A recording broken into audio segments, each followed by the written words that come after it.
Welcome. If you want to connect Bluetooth device to your UMIDIGI A9, at the first you have to open notification bar, activate Bluetooth, then click and hold this icon to enter Bluetooth settings. Do the same on the second device that you want to connect, and then click to pair new device. So right now we are waiting when this device appears on our list, so be patient. As you can see here, we got the first device, but we are waiting on this Cubot smartphone.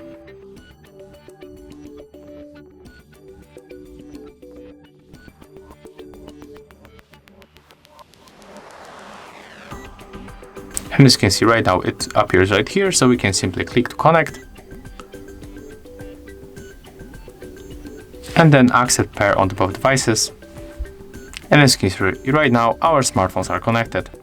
Thank you guys for watching. Leave thumbs ups, comments, and subscribe to our channel. See ya!